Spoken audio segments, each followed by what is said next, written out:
Course ಅದನ್ನ Uppi sir ಹೇಳಿದ್ದಾರೆ 2 years back ನಿಮ್ಮ ಪ್ರೆಸ್ ಮೀಟಲ್ಲಿ. ಪ್ರಿಯಾಂಕಾ ಗೆ ಒಳ್ಳೆ ಕ್ಯಾರೆಕ್ಟರ್ ಹುಡ್ಕೊಂಡ್ ಬಂದಿದ್ದೀರಾ, ರಿಯಲ್ ಕ್ಯಾರೆಕ್ಟರ್ನೇ ಮಾಡ್ತಿದ್ದಾರೆ ಈ ಸಿನಿಮಾದಲ್ಲಿ ಅಂತ ಹೇಳ್ಬಿಟ್ಟು. ಮ್ಯಾಮ್ ಅದರಲ್ಲಿ ಒಂದು ಮಾತು ಹೇಳ್ತಾರೆ ಉಪ್ಪಿ ಸರ್. ಸೊ ಹೇಗೆ ಕಂಡು ಹಿಡಿತಾಳೆ ಅಂತಂದರೆ, ನಂದು ಪರ್ಫ್ಯೂಮ್ ಚೇಂಜ್ ಆಗಿದ್ರು ಸಹ ಕಂಡು ಹಿಡಿದು ಬಿಡ್ತಾಳೆ ಪ್ರಿಯಾಂಕಾ ಅಂತ ಹೇಳ್ಬಿಟ್ಟು. ಸೊ ಯಾವತ್ತಾದ್ರೂ ಪರ್ಫ್ಯೂಮ್ ಎಲ್ಲ ಚೇಂಜ್ ಆಗಿದೆ? ನಾನು ಆ್ಯಕ್ಚುಲಿ ಅವ್ರು ಹೇಳ್ತಾರೆ, ಐ ಡೋಂಟ್ ನೋ ಇದು ಹೇಳ್ಬೋದೇ ಇಲ್ವಾ, ಲೈಕ್ ನಾಯಿ ಥರ ಅಂತಾರೆ. ಯಾವಾಗ ಲೈಕ್ ಸ್ಮೆಲ್ ಆಗಲಿ, ಕಿವಿದು ಆಗಲಿ, ಐ ಮೀನ್ ಎಲ್ಲ ನೀನು ಹೆಂಗೆ ಹಂಗೆ ಡಿಟೆಕ್ಟ್ ಮಾಡ್ತೀಯ ಅಂತ. ನನಗೆ ತುಂಬ ಎಕ್ಸ್ಟ್ರಾ ಸೆನ್ಸಿಟಿವ್ ಇದೆ, ಲೈಕ್ ನನ್ನ senses. Like for example like even ನನ್ನ ಮನೆಯಲ್ಲಿ ಬೆಕ್ಕಿದೆ. ಸೊ ನನಗೆ ಲೈಕ್ ಬೆಕ್ಕೇನೋ ಇದು ಮಾಡಿದ್ರೆ ಅಂದರೆ ನನ್ನ ಮನೆ ಬಂದ ತಕ್ಷಣ ಹೇಳ್ತೀನಿ, ಇಲ್ಲಿ ಏನೋ ಇದು ಆಗಿದೆ ಅದು ಆಗಿದೆ ಅಂತ. ಸೊ ಎಲ್ಲರೂ ಹೆಂಗೆ ನಮಗೆ ಗೊತ್ತಾಗಲಿಲ್ಲ, ನಿಮ್ಗೆ ಹೆಂಗೆ ಗೊತ್ತಾಗುತ್ತೆ ಅಂತ. So I am little extra sensitive ಹಾಗೆ.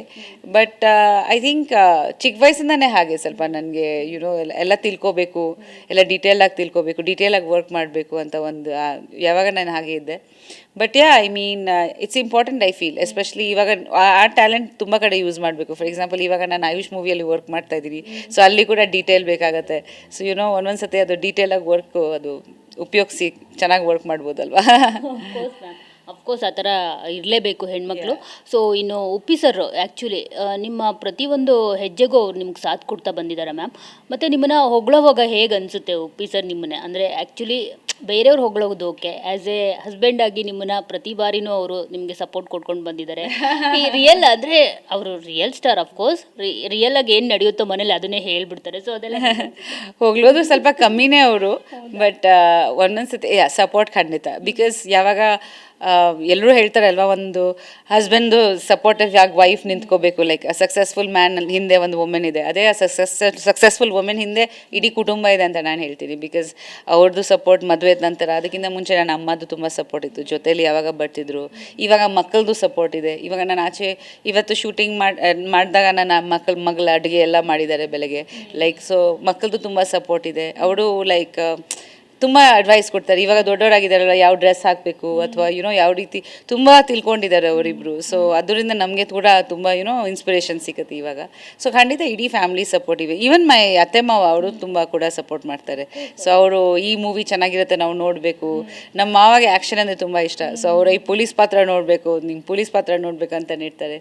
ಸೊ ಅದು ಲೈಕ್ ಗೊತ್ತಿಲ್ಲದೆ ನಮಗೆ ಒಂದು ಮಾರಲ್ ಸಪೋರ್ಟ್ ಆಗಲಿ, ಒಂದು ಪ್ರೀತಿ ಆಗಲಿ, ಅದು ಸಿಕ್ಕಿದ್ರೆ ನಮಗೇನೋ ಜೋಶ್ ಬರುತ್ತೆ, ನಾವು ಚೆನ್ನಾಗಿ ಮಾಡೋಣ ಅಂತ. ಸೊ ಫ್ಯಾಮಿಲಿ ಫ್ರೆಂಡ್ಸ್ ತುಂಬ ಇಂಪಾರ್ಟೆಂಟ್. ಬಟ್ ಉಪೇಂದ್ರ ಅವ್ರು I mean as a director ಅವ್ರದ್ದು ಅಭಿಪ್ರಾಯ ನನಗೆ ತುಂಬ ಮುಖ್ಯ. ಆ್ಯಸ್ ಅ ಹಸ್ಬೆಂಡ್ ಸಪೋರ್ಟ್ ಇರುತ್ತೆ, ಬಟ್ ನಾನು ಆ್ಯಸ್ ಅ ಡಿರೆಕ್ಟರ್ ಅವ್ರಿಗೆ ಯಾವಾಗ ಕೇಳ್ತಾನೆ ಇರ್ತೀನಿ ದಟ್ ಇದು ಮಾಡಿದ್ದೀನಿ, ಈ ಸೀನ್ ಮಾಡಿದ್ದೀನಿ, ಹೆಂಗೆ ಅನಿಸುತ್ತೆ ನಿಮಗೆ, like a professional opinion. So ಅದು ಅವ್ರು ತುಂಬ ಅಚ್ಚುಕಟ್ಟಾಗಿ ಕೊಡ್ತಾರೆ. ನೀವು ಈಗ ಹೇಳ್ತಿದ್ದೀರಲ್ಲ, ಅಂದರೆ ನಾನು ಆ್ಯಸ್ ಎ ಆ್ಯಕ್ಟರು ಮತ್ತು ಹಸ್ಬೆಂಡ್ಗಿಂತ ಡೈರೆಕ್ಟರ್ ವೀವಲ್ಲಿ ಕೇಳ್ತೀನಿ ಅವರಿಗೆ ಅಂತ ಹೇಳ್ಬಿಟ್ಟು, ನಿಮಗೆ ಯಾವತ್ತೂ ಅವ್ರ ಡೈರೆಕ್ಷನಲ್ಲಿ ನಿಮ್ಮೊಬ್ಬರನ್ನೇ ವುಮೆನ್ ಓರಿಯೆಂಟೆಡ್ ಸಿನಿಮಾ ಮಾಡಿ ಅಂತ ನೀವು ಯಾವತ್ತೂ ಕೇಳ್ಕೊಂಡಿಲ್ವಾ ಮ್ಯಾಮ್? ಅವರು ಯಾವತ್ತೂ ಹೇಳಿಲ್ವಾ, ನೀನು ಹಾಕ್ಕೊಂಡೆ ನಾನು ಒಂದು ಪಿಕ್ಚರ್ ಮಾಡ್ತೀನಿ? ಅವ್ರು ತುಂಬ ಸ್ಟ್ರಿಕ್ಟು. ನಾನು ಮತ್ತು ನಿರಂಜನ್ ನಾವೆಲ್ಲ ಕೇಳ್ತಾನೆ ಇರ್ತೀವಿ, ನಂಗೆ ಒಂದು ಚಾನ್ಸ್ ಕೊಡಿ ನಿಮ್ಮ ಮೂವಿನಲ್ಲಿ, ನಿಮ್ಮ ಡೈರೆಕ್ಷನಲ್ಲಿ ಒಂದು ಕೆಲಸ ಮಾಡಬೇಕು. ಬಟ್ ಅವ್ರು ತುಂಬ ಸ್ಟ್ರಿಕ್ಟ್. ಅವ್ರಿಗೆ ಕ್ಯಾರೆಕ್ಟರ್ಗೆ ತಕ್ಕಂತೆ ಇರಬೇಕು ನಾವು, ಇಲ್ಲಾಂದರೆ ಅವ್ರು ಕಾಸ್ಟ್ ಮಾಡಲ್ಲ. ಬಟ್ ಖಂಡಿತ ಒಂದು ಕನಸಿದೆ, ಅವ್ರ ಜೊತೆ ವರ್ಕ್ ಮಾಡಲೇಬೇಕು. ನೆಕ್ಸ್ಟ್ ಟೈಮ್ ನಾನು ಹೇಳಿದ್ದೀನಿ, ನಾನು ಒಂದು ಸ್ಮಾಲ್ ಪಾತ್ರ ಮಾಡ್ತೀನಿ, ಬಟ್ ನಿಮ್ಮ ಡೈರೆಕ್ಷನಲ್ಲಿ ಮಾಡೇ ಮಾಡ್ತೀನಿ ಅಂತ. ಮ್ಯಾಮ್ ಇನ್ನೊಂದು ಪ್ರಶ್ನೆ. ಸೊ ಈಗ ಮದುವೆ ಆಗ್ತಿದ್ದಾಗೆ ನಾನು ಇಂಡಸ್ಟ್ರಿನಲ್ಲಿ ನೋಡಿದಾಗ ಕೆಲವರು ಹೇಗಂತ ಅಂದರೆ ಹಸ್ಬೆಂಡ್ ಕಂಟಿನ್ಯೂ ಮಾಡ್ಕೊಂಡು ಹೋಗ್ತಾರೆ, ಹೀರೋಯಿನ್ಸ್ ಏನಿರ್ತಾರೆ ಅವರು ಮಕ್ಕಳಾಗುತ್ತೆ, ಮಕ್ಕಳನ್ನ ನೋಡಿಕೊಂಡು ಅವರು ಚಿತ್ರರಂಗದಿಂದ ಬ್ರೇಕ್ ತೊಗೊಂಡ್ಬಿಡ್ತಾರೆ. ಸೊ ನಿಮ್ಮ ವಿಷಯದಲ್ಲಿ ಆ ಥರ ಆಗಿಲ್ಲ. ಸೊ ನಾನು ಇದೆಲ್ಲದಕ್ಕಿಂತ ಅವ್ರ ಫ್ಯಾಮಿಲಿ ಆಗಿರ್ಬೋದು, ಉಪ್ಪಿ ಸರ್ ಫ್ಯಾಮಿಲಿ ಆಗಿರ್ಬೋದು, ನಿಮ್ಮ ಮಕ್ಕಳಾಗಿರ್ಬೋದು, ಅವ್ರ ಸಪೋರ್ಟ್ಗಿಂತ ನಾನು ಇಲ್ಲಿ ಹಸ್ಬೆಂಡ್ ಸಪೋರ್ಟ್ನ ತುಂಬ ಎಕ್ಸ್ಪೆಕ್ಟ್ ಮಾಡ್ತೀನಿ. ಅದಕ್ಕಂದರೆ ಅವ್ರ ಸಪೋರ್ಟ್ ಕೊಟ್ಟರೆ ಮಾತ್ರ ನೀವು ಮುನ್ನುಗ್ಗೋದಕ್ಕೆ ಸಾಧ್ಯತೆ ಇರೋವಂಥದ್ದು. ಸೊ ಉಪ್ಪಿ ಸರು ಆ್ಯಕ್ಚುಲಿ ಮದುವೆ ಆಗಬೇಕಿದ್ರೇ ನಿಮ್ಮದು ಯಾವ ಥರ ನಿಮ್ಗೆ ಸಪೋರ್ಟಿವ್ ಆಗಿ ನಿಂತ್ಕೊಂಡ್ರು? ಅಂದರೆ ಕೆಲವರು ಇಷ್ಟಪಡೋದಿಲ್ಲ ಮದುವೆ ಆದಮೇಲೆ ಕಂಟಿನ್ಯೂ ಮಾಡುವಂಥದ್ದು ಚಿತ್ರರಂಗದಲ್ಲಿ. ಸೊ ನಿಮ್ಮ ಜೊತೆ ಯಾವ ಥರ ನಿಂತ್ಕೊಂಡ್ರು ಮ್ಯಾಮ್? ಅದು ಮೈನ್ ಇಂಪಾರ್ಟೆಂಟ್ ಅಲ್ವಾ? ಬಿಕಾಸ್ ಮಕ್ಕಳಾದಮೇಲೆ ಈಗ ಯಾರಾದರೂ ಒಬ್ರು ಇರಲೇಬೇಕು.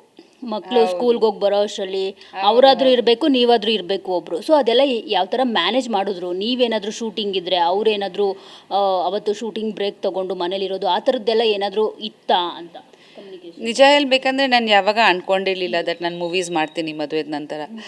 ಅಷ್ಟೊಂದು ಯೋಚನೆ ಮಾಡಲಿಲ್ಲ. ಆವಾಗ ಮದುವೆ ಮಾಡಬೇಕಾಗಿತ್ತು, ಅದೆಲ್ಲ ಮೈಂಡಲ್ಲಿತ್ತು. ಆಮೇಲೆ ಸಾಧಾರಣವಾಗಿ ಅದು ಸಹಜ, ಎಲ್ರಿಗೂ ಟೈಮ್ ಬೇಕಾಗುತ್ತೆ ಮದುವೆದ ನಂತರ, ಮಕ್ಕಳ ನಂತರ ಸ್ವಲ್ಪ ಬ್ರೇಕ್ ಬೇಕಾಗುತ್ತೆ. ನಮಗೆ ಬೇಕಾಗುತ್ತೆ ಅದು ರೆಸ್ಟ್ ಮಾಡೋಕ್ಕೆ, ಮಕ್ಕಳು ನೋಡ್ಕೊಳ್ಳೋಕ್ಕೆ. ನನ್ನ ಮಕ್ಕಳು ಆದಮೇಲೆ, ಮಕ್ಕಳು ಚಿಕ್ಕವರಿದ್ದಾಗ ನಾನು ಶೂಟಿಂಗ್ ಮಾಡಿಲ್ಲ, ನಾನು ಸ್ವಲ್ಪ ಬ್ರೇಕ್ ತೊಗೊಂಡಿದ್ದೆ. ಅಫ್ಕೋರ್ಸ್ ಆವಾಗ ಉಪೇಂದ್ರ ಅವ್ರು ತುಂಬ ಬ್ಯುಸಿಯಾಗಿದ್ದರು. ಆವಾಗ 2-3 ಶಿಫ್ಟ್ಸಲ್ಲಿ ಶೂಟ್ ನಡೀತಿತ್ತು. ಸೊ 3-4 ಮೂವಿ ಜೊತೆಲಿ ಶೂಟಿಂಗ್ ಮಾಡ್ತಿದ್ರು, ಫಾರಿನ್ ಹೋಗ್ತಿದ್ರು, ತುಂಬ ಸಾಂಗ್ ಶೂಟಿಂಗ್ ಇತ್ತು. ಸೊ ಆ ಪ್ಯಾಟರ್ನ್ ಆಫ್ ಮೂವೀಸೇ ಬೇರೆ ಥರ ಇತ್ತು. ಬಟ್ ನಾನು ನಿಧಾನ ಸ್ಟಾರ್ಟ್ ಮಾಡಿದೆ, ಬೆಂಗಾಲಿ ಮೂವೀಸ್ ಮಾಡಿದೆ. ಆವಾಗ ಮಕ್ಕಳನ್ನ ಕರ್ಕೊಂಡು ಹೋಗಿದ್ದೆ. ನನ್ನ ಮಕ್ಕಳು ಯಾವಾಗ ಜೊತೇಲಿ ಇರ್ತಿದ್ರು, ಆಲ್ಮೋಸ್ಟ್ 6-7 ಇಯರ್ಸ್ವರೆಗೂ ಅವರು ನನ್ನ ಶೂಟಿಂಗ್ಗೆ ಬರ್ತಿದ್ರು. ನಾನು ನಿಧಾನ ಸ್ಟಾರ್ಟ್ ಮಾಡಿದೆ. ಚಿಕ್ಕ ವಯಸ್ಸಲ್ಲಿ ಕರ್ಕೊಂಡು ಹೋಗ್ತಿದ್ದೆ. ಅಲ್ಲಿ ಕ್ಯಾಲ್ಕಟಲ್ಲಿ ನನಗೆ ದೊಡ್ಡ ಫ್ಯಾಮಿಲಿ ಇದೆ, ನನ್ನ ಅಮ್ಮ, ನನ್ನ ತಮ್ಮ, ನನ್ನ ಆಂಟೀಸು ಎಲ್ಲರೂ. ಸೊ ಮಕ್ಕಳಿಗೆ ಆಲ್ಮೋಸ್ಟ್ 15 ಜನ ಜೊತೆಲಿದ್ರು, ಇಲ್ಲಿಗಿಂತ ಜಾಸ್ತಿ ಅಲ್ಲಿ ಜನ ಜೊತೆಲಿದ್ರು. ಸೊ ಆವಾಗ ಮಕ್ಕಳು ಸ್ವಲ್ಪ ಆ ಪರಿವೇಶಲ್ಲಿ ಯಂಗರ್ ಅವರು ಚೆನ್ನಾಗಿದ್ದರು ಆ್ಯಕ್ಚುಲಿ ಅಲ್ಲಿ. ಸೊ ಬಟ್ ಬರ್ತಾ ಏನಾಯಿತು, ಅವ್ರು ಸ್ಕೂಲಿಂದ ಕರ್ಕೊಂಡು ಹೋಗೋಕ್ಕಾಗ್ತಾ ಇರಲಿಲ್ಲ. ಕ್ಲಾಸ್ 1 ಕ್ಲಾಸ್ 2 ನಂತರ ಇಲ್ಲಿಂದ ಕರ್ಕೊಂಡು ಹೋಗೋಕ್ಕಾಗ್ತಾ ಇಲ್ಲ.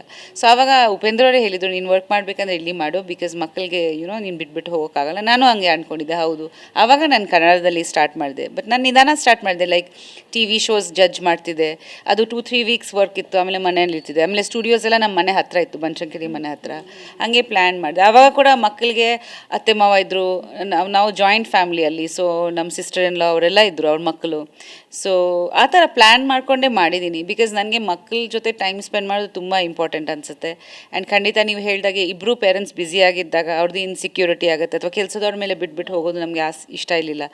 ಇವತ್ತು ಕೂಡ ಅವರು ಕಾಲೇಜ್ಗೆ ಹೋಗ್ತಿದ್ದಾರೆ, ಆದರೂ ಮಕ್ಕಳ ಜೊತೆ ತುಂಬ ಟೈಮ್ ಸ್ಪೆಂಡ್ ಮಾಡ್ತೀವಿ ನಾವಿಬ್ಬರು.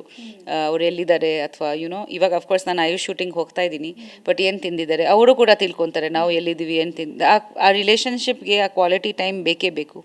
ಸೊ ಖಂಡಿತ ಅದು ಬ್ಯಾಲೆನ್ಸ್ ಮಾಡ್ಕೊಂಡು ಮಾಡಬೇಕಾಗತ್ತೆ. ಎಲ್ಲರೂ ವರ್ಕಿಂಗ್ ವಿಮೆನ್ ಹಾಗೆ ಮಾಡ್ತಾರೆ. ಸೊ ನಾನು ಹಾಗೆ ಮಾಡಿದ್ದೀನಿ.